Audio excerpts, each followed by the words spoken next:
Hello friend, M C S 014 दिसंबर 2023 का हम सॉल्यूशन देख रहे हैं। ये फिफ्थ का लास्ट पार्ट है जिसका ए और बी हम डिस्कस करेंगे। चलिए, what is a flat file. अब ये फ्लैट फाइल क्या है, how does it differ from a database, explain various steps in designs of database with the help of diagram. चलिए ठीक है, अब मैं एक छोटा सा एग्जांपल देता हूँ कि एक टेक्स्ट है।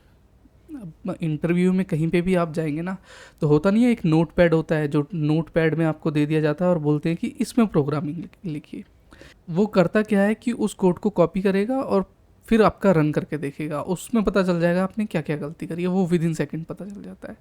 तो टेक्स्ट फाइल में क्या होता है कि टेक्स्ट फाइल में आप सिर्फ कोमा और स्पेस से ही सेपरेट कर सकते हैं, उसमें कोई कॉलम वगैरह नहीं होता है। ठीक है, तो वो है फ्लैट फाइल आपका। ठीक है, जिसमें हमें फ्लैट फाइल में बताना है और ये बताना है कि वो डेटाबेस से कैसे डिफरेंस है। अब डेटाबेस से कैसे है मैं बताता हूँ। डेटाबेस क्या है, कलेक्शन ऑफ डेटा है। ठीक है, यहाँ तक समझ गए। अब जैसे आप एक्सेल में काम कर रहे हैं, अब एक्सेल में काम कर रहे हैं तो एक्सेल में क्या है, रो है, कॉलम है और डिफरेंट डिफरेंट तरीके से आप डाटा उसमें फीड कर सकते हैं। तो उसमें इसी डिफरेंस है कि उसमें हम row wise column wise data जो है उसमें फीड कर सकते हैं। अभी देख लेते हैं इसमें, जैसे क्या कह रहा है, what is a flat file. A flat file is simple plain text of a binary files that contain data usually in a structure format. Each line in a flat file typically represent a record and each file with the records is separated by a delimiter such as a comma और tab। जो मैंने आपको बताया, comma और tab यानी space हो गया difference between flat file and database.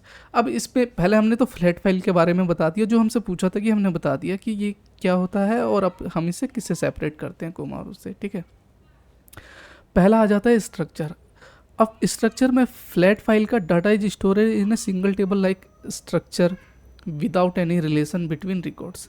अब कोई भी आप मैनुअली टाइप करते हैं, डेटा फीड करते हैं, तो उसमें कोई कॉलम या कुछ रहता है, वो तो सीक्वेंस वे में चल रहा है ना, तो उसमें किसी का क्या रिलेशन है। और यही जब आप एक्सेल में डालेंगे तो एक्सेल में डाल के यहाँ पे है, जिस तरह आपने डाल दिया मंथ डाल दिया तो जनवरी फरवरी मार्च आ गया, सपोज दैट स्टूडेंट आईडी आ गया तो उसका आईडी डाल दिया, तो ये आपस में रिलेशन में है ना। तो वो चीज़ है, वही चीज़ इसमें बताया कि स्ट्रक्चर कैसा है, ढांचा कैसा है उसका। Data is store in a multiple tables with defined relation can supports complex query and transaction. यहाँ तक क्लियर है। नेक्स्ट देखते हैं data management. Flat file simple to manage for all data sets but becomes cumbersomes with a large data sets. अब database management में होता क्या है कि इसमें जो आपका डेटा लार्ज में है, ठीक है ना, उसको आप कैसे मतलब हैंडल करोगे। मान लो सपोज दैट यहाँ पे पूरी फाइल है, ठीक है ना, पूरा लिखा हुआ है यहाँ तक, ठीक है, ये यही समझ लो, इसमें कुछ सेपरेटेड नहीं है। तो ये हो गया आपका, सपोज दैट मैं जो ये देख रहा हूँ ना, यहाँ पे 1 2 3 हटा दो और कोई वो अपना ऊपर ऊपर यहाँ पे लिख दो, तो ये मतलब आपका हो गया फ्लैट फाइल। जो भी आप एग्जिस्टिंग ये स्क्रीन देख रहे हैं, ये आपका फ्लैट फाइल हो गया। Efficiently handle large volume of data, indexing, query and transaction management, वो आपका हो गया। अब एक्सेल में है, जिस तरह यहाँ पे लार्ज डाटा है, स्टूडेंट है, रोल नंबर है, फ़ोन नंबर है, सिटी है, तो वो लार्ज अमाउंट में अपना डाटा स्टोरेज हो रहा है, तो वहाँ पे हम डेटा मैनेजमेंट कर सकते हैं। डाटा इंटीग्रिटी में क्या है, डाटा इंटीग्रिटी में इसमें ये होता है कि आपका जो है वो डेटा जो है वो कितना ज़्यादा आपके लिए महत्वपूर्ण हो सकता है, उसका मैकेनिज़्म कैसा है और कंसिस्टेंसी कैसी है। सपोज दैट कि आपने एक कोई भी आपका इसी तरह सपोज दैट फाइल आ गया, ठीक है ना, सब फाइल आ गया, तो उसमें करोगे क्या कि उसकी कंसिस्टेंसी देखने में ना आपको थोड़ी सी प्रॉब्लम होगी। क्यों? क्योंकि वो एक कंसिस्टेंसी लिमिटेड है, कहीं पे बाउंड अप नहीं है। और वहीं पे database provides robust mechanism like a constant trigger and acids की फुल फॉर्म होती है atomicity, consistency, isolation and durability, properties to ensure data integrity and consistency. जिस तरह आपका डाटा, जिस तरह आप फ़ोन नंबर है फॉर एग्जांपल, तो फ़ोन नंबर के कॉलम में आप फ़ोन नंबर ही डालोगे, रोल नंबर है तो रोल नंबर ही डालोगे, तो एक कंसिस्टेंसी में है। और वो आपका जो है वो एक आपके लिए इंटीग्रिटी, डेटा इंटीग्रिटी है। क्यों? क्योंकि आप उससे आइडेंटिफाई कर लोगे। लेकिन वही जहाँ पे आप ये फ्लैट फाइल पे अगर कोई चीज़ डालोगे, जिस तरह नाम डाला, फिर नेम डाला, फिर नाम डाला, फिर दूसरे का नाम डाला, फिर दूसरे का नाम डाला, फिर रोल नंबर डाला, तो वो कंसिस्टेंसी उसकी जो है आप आइडेंटिफाई करने में वो थोड़ा सा आपको डिफ़िकल्ट होगा, थोड़ा सा क्या बहुत ही डिफ़िकल्ट होता है, ठीक है ना। नोटपैड में आपने अगर काम किया होगा तो आपको पता होगा, सॉरी। तो डेटा इंटीग्रिटी देख लिया कि कितना महत्वपूर्ण होता है फ्लैट फाइल के लिए और डाटाबेस के लिए। क्वेरी में आ जाते हैं। अब क्वेरी में ये कह रहा है कि सपोज दैट आपको कोई डाटा अगर रिट्रीव करना हो तो आप कैसे करेंगे। फ्लैट फाइल में यहाँ पे अगर टेक्स्ट है तो सिंपल आप कंट्रोल F करेंगे, फाइंड करेंगे। फिर स्टूडेंट करेंगे तो वो तो खूब सारे स्टूडेंट दिखा देगा। रोल नंबर करेंगे तो खूब सारे रोल नंबर दिखा देगा। लेकिन आप चाहते हैं कि अगर मान लो स्टूडेंट, मान लो चलो आपको नाम पता है, यहाँ पे 5-6 नाम दे रखे। अमित में देख लिया मैंने कि अमित का, ठीक है, अमित का रोल नंबर ये है, ठीक है। अमित बिलोंग करता है मुंबई से, ध्यान से सुनना, अमित मुंबई से बिलोंग करता है। ये एक फ्लैट फाइल है, उसी पे बात कर रहा हूँ, उसी पे डाटा रिकॉर्ड है। वो एक मुंबई में बिलोंग करता है। अब सपोज दैट यहाँ पे राहुल है और राहुल भी मुंबई से बिलोंग करता है, ठीक है। तो इन दोनों को मैं डाटा को कैसे रिट्रीव कर सकता हूँ, फिर तो मेरे को मुंबई टाइप करना पड़ेगा। तो वो क्या होता है, वो थोड़ा कॉम्प्लेक्स हो जाता है। उस डाटा को हम, उस क्वेरी को हम रिट्रीव नहीं कर पाते, ठीक है ना। और वही डेटाबेस सपोर्ट्स में पावरफुल एक्सक्यूएल लैंग्वेज होता है। यहाँ पे वन शॉट में एक्सक्यूएल का बहुत अच्छा मैंने एक प्लेलिस्ट बनाया है, आप चाहे तो देख सकते हैं। For easy data retrievers and manipulation, मतलब तोड़ मड़ोड़ के देख सकते हैं कि भैया मुंबई वाले जो हैं स्टूडेंट वो कितने हैं, ठीक है ना, और ए ग्रेड वाले स्टूडेंट कितने हैं, ये वाले मतलब जो स्टूडेंट जो न्यू एडमिशन है वो कितने हैं। तो वही है अपना क्वेरी, ठीक है। तो उस क्वेरी को हम कैसे रिट्रीव कर सकते हैं डाटा। तो फ्लैट फाइल में मैंने बता दिया कि वो थोड़ा सा कॉम्प्लेक्स होता है, उसको एक्सट्रैक्ट करने में प्रॉब्लम होती है। यहाँ पे भी आ गया, क्वेरी भी हो गया अपना। अब आ जाते हैं स्केलेबिलिटी। अब स्केलेबिलिटी में होता क्या है फ्रेंड, कि जो एक्सेल में आप काम कर रहे हैं ना, तो एक्सेल में आपको भी पता है कि 10 लाख रोज है। पहले तो 65,000 होती थी, अब 10 लाख रोज है। मतलब ऊपर से लेके नीचे तक 10 लाख रो है। तो इतना डाटा आप स्टोर कर सकते हैं, मतलब इतने डाटा को आप बढ़ा सकते हैं। तो एक सीट में तो 10 लाख हो गया, दूसरी सीट में भी 10 लाख हो गया। एक्सेल खोल ही लूँ क्या, चलो खोलता हूँ। तो ये मैंने एक एक्सेल खोल दिया, ठीक है ना। ये मेरा, आप मान के चलो ये मेरा डेटाबेस है, ठीक है ना। और जो नोटपैड पे काम कर रहा हूँ, एक नोटपैड भी, अब ये मैंने एक नोटपैड खोल दिया। अब हटना, ठीक है। तो ये मेरा हो गया डेटाबेस का, ठीक है, और ये नोटपैड का हो गया। अब यहाँ पे देखिए, ये है ना 10,48,576 यहाँ पे रो दिखा रहा है। तो क्या आप डाटा को 10 लाख तक बढ़ा सकते हो, और फिर एक नई सीट जनरेट करूंगा तो वो भी 10 लाख तक आ सकती है। तो इसकी स्केबिलिटी, मतलब ये देखिए कि कहाँ कितने दूर तक बढ़ा सकते हैं आप। लेकिन इसकी स्केबिलिटी आप देखिए कहाँ तक, क्या बढ़ाएंगे, कैसे कैसे आइडेंटिफाई करेंगे, क्या करेंगे। तो कहीं ना कहीं लिमिटेड है। लिमिटेड क्या है कि इसको आइडेंटिफाई करना ही प्रॉब्लम है, और थोड़ा कॉम्प्लेक्स भी है अपने आप में। तो ये अपना फ्लैट फाइल जो है, ये आइडेंटिफाई करने में एक लिमिटेड वेज तक है कि आप इससे ज़्यादा इसमें नहीं कर सकते, ठीक है। लेकिन यहाँ पे आप एकदम रोल नंबर लिखिए, नेम लिखिए, स्टूडेंट आईडी लिखिए, सिटी लिखिए, और उसको अपना जितने डाटा हैं भैया हैं, बताओ कितने डाटा हैं, उसको आप 10 लाख तक कर लीजिए, ठीक है।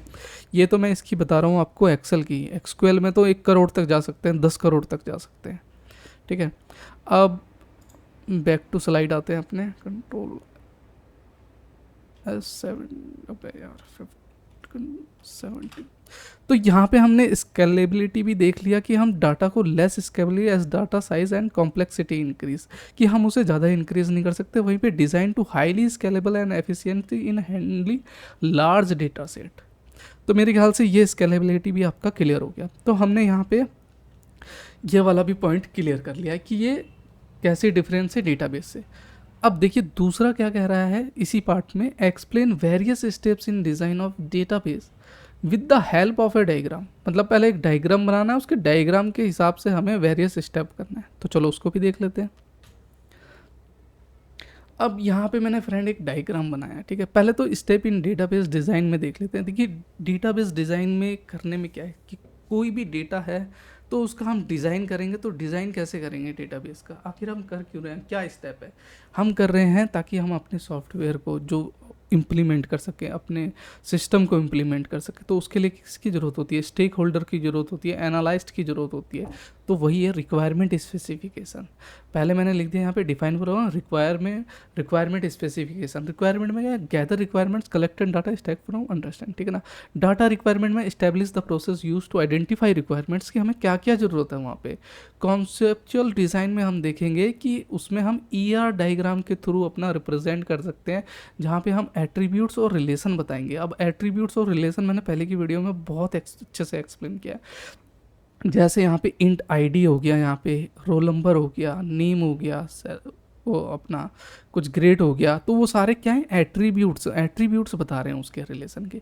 उसी तरह कंपनी में होगा, एम्प्लॉय का नाम होगा, जिस तरह मान लो सिस्टम है या कोई मैन्युफैक्चर कंपनी है, तो उसके सारे एट्रीब्यूट्स आएंगे और फिर उसका रिलेशन आएगा कि इसमें क्या क्या चीज़ है। तो ये वो कॉन्सेप्चुअल डिज़ाइन है जो ER डायग्राम के थ्रू हम रिप्रेजेंट कर सकते हैं।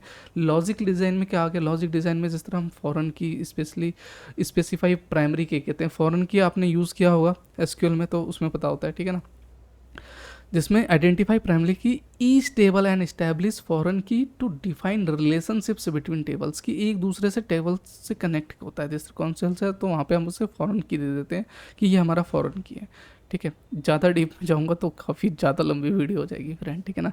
अगर अच्छा लग रहा है तो प्लीज़ लाइक करिएगा, शेयर करिएगा ज़रूर, ठीक है ना फ्रेंड। और वैसी वीडियो मैं ऊप्स की, जावा ऊप्स की भी बनाता रहता हूँ, तो आप चाहें तो चैनल पे जाके एक्सेस कर सकते हैं, देख सकते हैं। सब्सक्राइब करिएगा तो आपके लिए बेनिफिट होगा इसमें कि जो नई नई वीडियो मैं आप डालता रहता हूँ तो आपको नोटिफिकेशन इसकी मिलती रहेगी, ठीक है ना। अगला देख लेते हैं physical design. Data types, choose appropriate data types for each attributes based on the requirement. Physically में डिज़ाइन में, अब यहाँ पे फिजिकली डिज़ाइन है तो हम क्या करते हैं, एक जो अपना अप्रोप्रिएट डाटा होता है, महत्वपूर्ण डाटा जो होता है, उसको एट्रीब्यूट्स के द्वारा हम फिजिकली डिज़ाइन करके देखते हैं। फिजिकली डिज़ाइन करने का मतलब, अब यहाँ पे दिखा दूँ कि सपोज दैट एक मोबाइल है यहाँ पे, ठीक है ना, तो आप उसने क्या करा कि आप एक फिजिकली डिज़ाइन करके देखते हो कि ये कितना अप्रोप्रिएट है, मतलब कितना, मतलब वो सिस्टम में अपना या मार्केट में जाने के लिए लायक है, तो एक फिजिकली डिज़ाइन करके देखते हो आप, ठीक है। तो यहाँ तक मेरे ख्याल से हमने 5 का ए का ये वाला भी पार्ट पूरा डिस्कस कर लिया। लेकिन ये ध्यान रखिएगा कि जो भी क्वेश्चन में पूछे स्टेप वाइज आंसर देंगे तो फुल मार्क्स 100 मिलेंगे। जिस तरह डाटा फ्लैट फाइल है तो मैंने फ्लैट फाइल का दिया। फिर does the different from database, मैंने डेटाबेस का डिफरेंस दिया कितना है। Explain various step in A design of database with the help of diagram, तो डायग्राम के हेल्प से मैंने ये सारी चीज़ें बनाई। तो 5 का ए पार्ट भी हमने डिस्कस कर लिया है, ठीक है। अब नेक्स्ट बढ़ते हैं बी में। ये भी बहुत इंटरेस्टिंग है अपने आप में, ध्यान से सुनिएगा, ठीक है। Explain any 5 way in which case tools can be used by an organization. अब केस टूल क्या है, होता क्या है, मैं बताता हूँ। जिस तरह अपना सॉफ्टवेयर होता है, जिस तरह एक सपोज दैट टैली है, तो पहले आपने देखा था कि टैली था, पहले टैली 7.9 था, फिर टैली ERP 9 आ गया, अब टैली प्राइम आ गया। मतलब धीरे धीरे कैसे कैसे अपग्रेड हो गया। तो वो कैसे अपग्रेड हुआ, तो उसका जो है ये सारी चीज़ें उसी चीज़ में इम्प्लीमेंट होती है। Computer aided software tools can be used by organization in a various way to improve software development efficiency, productivity and quality. Here are 5 ways, ठीक है। तो अपने प्रोडक्ट को वो कैसे और ज़्यादा इम्प्रूव कर सकता है, क्या चीज़ ऐड करने के लिए, और उसकी क्या क्या रिक्वायरमेंट है। पहले रिक्वायरमेंट मैनेजमेंट देख लीजिए, जहाँ पे केस टूल है, can be use to capture, analyze and manage software requirements. This includes creating and maintaining requirement specific use case and user story. पहले मान लो होते हैं ना कि डाटा एंट्री वाले फीड होते हैं, तो वो डाटा एंट्री फीड करते हैं, तो उनसे पूछा जाता है कि क्या चीज़ है, तुम्हें क्या प्रॉब्लम हो रही है, तो उसी के हिसाब से वो जो है सॉफ्टवेयर में इम्प्लीमेंट्स करते हैं। पहले एनालाइज करते हैं कि क्या क्या फेसिंग कर रहे हैं, फिर उसका डिज़ाइन बनाते हैं। Design tools provide features creative visual moods design such as UML diagram, data flow, ये सारे डिज़ाइन बना के देखते हैं। फिर कोड जनरेशन मैनेजमेंट में करते हैं, तो वो सारा डिज़ाइन बनाने के बाद कोड जनरेशन। यहाँ पे कोड जनरेशन का मतलब ये हो गया कि सपोज दैट आपका प्रोडक्ट है, 10-12 प्रोडक्ट है, तो उसको हम क्या कहते हैं, अब नाम दूंगा तो काफ़ी लंबा हो जाएगा। अब यही मान लो 10 लाख प्रोडक्ट्स है फॉर एग्जांपल, तो सबका नाम फीड करने में होगा क्या कि आपको प्रॉब्लम होगा। सॉफ्टवेयर में क्या होता है कि इसमें आप कोड देंगे ना, तो वो बाय डिफ़ॉल्ट जो है एक को कोड देंगे, और एक का अगला 5 कोड क्या रहेगा, तो बाय डिफ़ॉल्ट उसका कोड जनरेशन हो जाता है। इस कोड जनरेशन का मैं एग्जाम्पल आपको एक्सेल के थ्रू दिखाता हूँ, रुकिए। सपोज दैट मेरा एक प्रोडक्ट है एक्स नाम का, ये प्रोडक्ट है, ठीक है। अब यहाँ पे मैंने इसका कोड कुछ भी डाल दिया है, ये डाल दिया। अब मैं चाहता हूँ कि वाई का जो प्रोडक्ट आए, वाई का जो प्रोडक्ट आए उसका कोड इससे +5 होना चाहिए, ठीक है। तो नेक्स्ट अगर z आएगा तो इसका प्रोडक्ट भी वही होना चाहिए, ठीक है। अब मैं ऐसे ऐसे करके करूँगा तो 10 लाख हैं, तो 10 लाख में होगा क्या कि उसमें मेरे को मैनुअल फीड करना पड़ेगा। और यही अगर मैं यहाँ पे सपोज दैट सॉरी अगर यही यहाँ पे मैं एक फॉर्मूला लगा दूँ,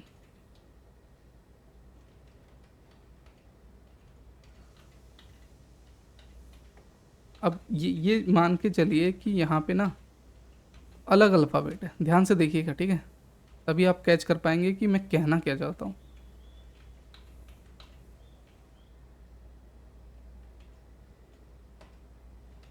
ठीक है, ये XYZ सपोज दैट अलग अल्फ़ाबेट है, मैंने आपको समझाने के लिए कर दिया। अब मैं जो कोड जनरेशन करूँगा ना यहाँ पे, ये देखिए, तो सबका कोड अलग है और सब 1 से 5 से मतलब एक्स आगे है, ठीक है। तो मेरा सबका कोड जनरेशन करने में मेरे को कितना टाइम लगा, विद इन सेकेंड टाइम लगा, जिसमें मैनुअली इफेक्ट है। तो यहाँ पे मेरा कोड जनरेशन हो गया। अगर मैं बोलूँगा किसी को फाइंड करना होगा तो मैं कहूँगा हाँ भैया ये वाला प्रोडक्ट लेके आओ, ये इस वाले रेक्स में है। तो यही है कोड जनरेशन जो मैनेजमेंट, ठीक है। आई होप कि इतना डीपली आपको कोई नहीं बताएगा जितना डीपली मैं आपको समझाने की कोशिश कर रहा हूँ, ठीक है। तो यही है code generation management. Case tool code generates code from design and module, reduce manual coding efforts. जो मैनुअल कोडिंग एफर्ट्स है उसको रिड्यूस कर देता है। जिस तरह मैंने आपको बताया कि नाम डालने के बजाय अगर कोड डाल दोगे तो कितना एफिशिएंट हो जाएगा आपके लिए, और सफिशिएंट टाइम जो है वो आपके लिए है बचा रहेगा। नहीं तो फिर मैनुअली फीड करते रहिए, उसमें ज़्यादा टाइम कंज्यूम होगा आपका। They also help in code management including version control, debugging and testing. अब देखिए जो कंट्रोल में भी है, डिबगिंग है, एरर वगैरह आता है तो उसमें भी आपको सहायता मिल सकती है। नेक्स्ट देख लेते हैं टेस्ट एंड क्वालिटी एश्योरेंस। अब टेस्ट एंड क्वालिटी एश्योरेंस में क्या है, कोई भी मॉडल है, suppose that case tools provide features for testing and quality assurance such as test case generation, test management and defect tracking. This help in ensuring software quality and reliability. मान लो tally वालों ने 7.2 launch किया, ठीक है ना। अब to launch करने से पहले वो करेंगे क्या कि एक इनवॉइस लेके आएंगे और उसमें सारी चीज़ें करेंगे कि भैया डाटा एंट्री करो, परचेस करो, सेल करो। तो उसमें टेस्ट क्या है, एक ऑपरेटर के द्वारा मैनुअली टेस्ट करके देखेंगे कि वो कितना रिलायबल है और कितना एफिशिएंट है, ठीक है। तो पहले टेस्ट करते हैं, फिर उसके बाद आता है प्रोजेक्ट मैनेजमेंट कोलैबोरेशन। अब यहाँ पे सबसे इम्पोर्टेंट प्रोजेक्ट मैनेजमेंट कोलैबोरेशन क्या है कि मैनेजमेंट के ही सहायता से उस प्रोडक्ट को आप इम्प्लीमेंट एक अच्छा सॉफ्टवेयर बना सकते हैं। वो कैसे, दिस तरह case tool offer features project management including project planning, schedule and tracking. They also facilitate collaborations among team member including version control, communication and change management. Management यहाँ पे जब बैठेगा तो एक साथ सारा डिस्कस करेगा और डिस्कस करने के साथ उसमें देखेगा कि हाँ इसमें ये चेंज होने चाहिए, जो सबसे ज़्यादा वोट में होगा कि हाँ ये 7.2 पॉइंट अभी लॉन्च करने के एफिशिएंट में है, उसी के हिसाब से एक महत्वपूर्ण सॉफ्टवेयर आप डेवलप कर सकते हैं। Improved productivity, reduce error and enhance overall software quality. ठीक है फ्रेंड, आई होप कि आपको मज़ा आ रहा होगा सुनने में और देखने में भी, ठीक है ना। तो इसी तरह की मैं काफ़ी वीडियो आपको प्रोवाइड करता रहता हूँ।